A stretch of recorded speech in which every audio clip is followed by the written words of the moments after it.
Shalom Bapak Ibu Saudara yang dikasihi Tuhan. Seri pengajaran hari ini berjudul Realitas Manusia. Ada satu realitas yang sangat penting untuk kita sadari, yaitu kenyataan manusia yang datang dan pergi silih berganti. Coba kita ingat orang-orang yang dulu pernah kita kenal, yang sekarang sudah meninggal dunia. Kakek, nenek, orang tua, saudara, teman. Di sisi lain, hadir yang baru, anak, cucu, saudara, juga teman. Termasuk juga orang-orang yang dulu pernah populer, artis, atlet, politisi, atau pengusaha yang pernah hidup, sekarang telah tiada. Lalu muncul lagi atlet baru, artis baru, politisi baru, dan mereka pun akan mengalami keadaan atau nasib yang sama, dan kita pasti juga akan mengalaminya. Terkait hal ini, dalam 1 Petrus 1 ayat 24-25 dituliskan, sebab semua yang hidup adalah seperti rumput, dan segala kemuliaannya seperti bunga rumput. Rumput menjadi kering dan bunga gugur. Tetapi firman Tuhan tetap untuk selama-lamanya. Inilah firman yang disampaikan Injil kepada kamu. Semua yang hidup adalah seperti rumput. Jangan kita pandang ini berlebihan. Dari kacamata Tuhan, itu seperti rumput dan segala kemuliaannya seperti bunga rumput, menjadi kering dan bunga gugur. Hal ini mengingatkan kita juga pada apa yang dikatakan Tuhan di Kejadian 2. Jangan makan buah ini, sebab pada hari kamu memakannya, kamu akan mati. Memang pada hari manusia makan buah itu, mereka mulai mengalami proses kematian.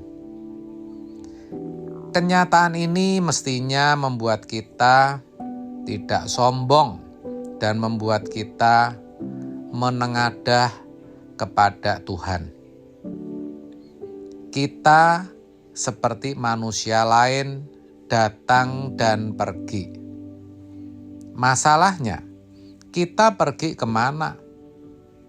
Ini, saudara, yang harus sungguh-sungguh kita perhatikan. Ini bukan karena kita orang beragama atau karena kita orang Kristen, tetapi karena kita adalah manusia yang Alkitab katakan seperti rumput yang pagi mekar, sore sudah dibuang. Mari sungguh-sungguh kita renungkan dan perhatikan agar kita bisa bersikap rendah hati di hadapan Allah. Kalau dalam Yakobus dikatakan seperti uap. Ketika seorang di ujung maut dan dia menatap, mengingat hari-hari yang telah dilalui, maka dia baru bisa menyadari bahwa hidup benar-benar seperti uap. Sekarang saja, kalau kita melihat anak-anak kita, rasanya baru kemarin kita gendong dan antar sekolah. Sekarang mereka sudah remaja, ada yang sudah jadi pemuda. Bahkan ada yang sudah menikah dan mempunyai anak. Kalau kita tidak disadarkan dengan firman Tuhan ini, kita bisa hanyut dalam mimpi bodoh. Kita merasa seakan-akan jalan ini tidak berujung. Bangun pagi, melakukan aktivitas, pulang sore atau malam, makan bersama keluarga, beraktivitas sebelum akhirnya tidur. Besoknya terulang begitu lagi. Kita tergulung dalam suatu siklus yang seakan-akan siklus atau perputaran hidup tersebut tidak berujung. Setan membuat manusia tergulung dalam siklus tersebut dengan pemikiran seakan-akan dia tidak memiliki ujung perjalanan hidup. Pemazmur dalam Mazmur 90 ayat 10 berkata, "Masa hidup kami 70 tahun, dan jika kami kuat 80 tahun, dan kebanggaannya adalah kesukaran dan penderitaan. Sebab berlalunya buru-buru, dan kami melayang lenyap." Di ayat 12, pemazmur melanjutkan, "Ajar kami menghitung hari-hari kami sedemikian, hingga kami beroleh hati yang bijaksana." Sebab kalau kita tidak menghitung hari, maka kita akan hanyut dalam perputaran hidup. Kita menjadi tidak bijaksana, menjadi ceroboh, sembarangan dengan apa yang kita ucapkan, lakukan, dan pikirkan, seakan-akan jalan ini tidak ada ujungnya. Di Lukas 12 kita menemukan gambaran orang yang dia pikir jalan ini tidak ada ujungnya, yaitu orang kaya yang tidak puas dengan hartanya, sehingga ia hendak merombak lumbung-lumbungnya menjadi lebih besar untuk menyimpan segala gandum dan barang-barangnya. Kemudian berkata, "Hai jiwaku, ada padamu banyak barang, tertimbun untuk bertahun-tahun lamanya. Beristirahatlah, makanlah, minumlah, dan bersenang-senanglah."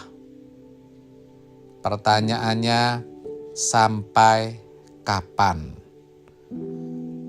Padahal selanjutnya firman Tuhan berkata, "Hai engkau orang bodoh, pada malam ini juga jiwamu akan diambil daripadamu.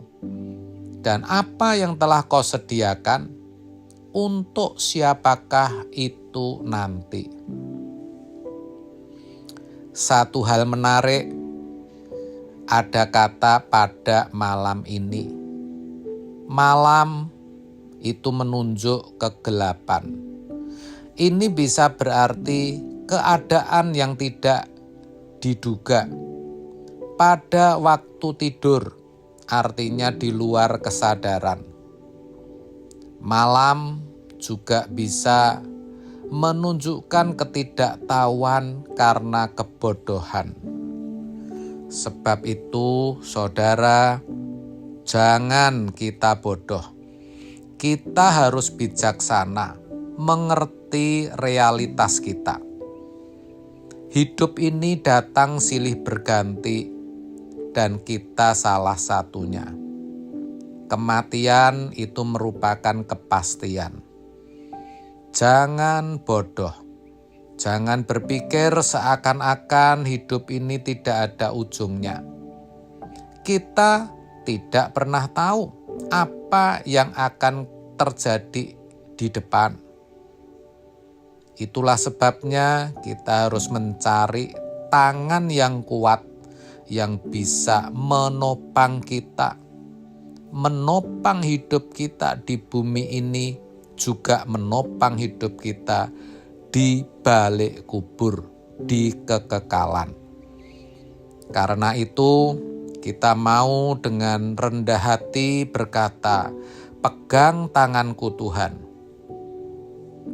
Dan Tuhan pasti akan memegang kita yang selalu hidup dalam kehendak-Nya, dalam hadirat-Nya. Amin. Tuhan Yesus memberkati.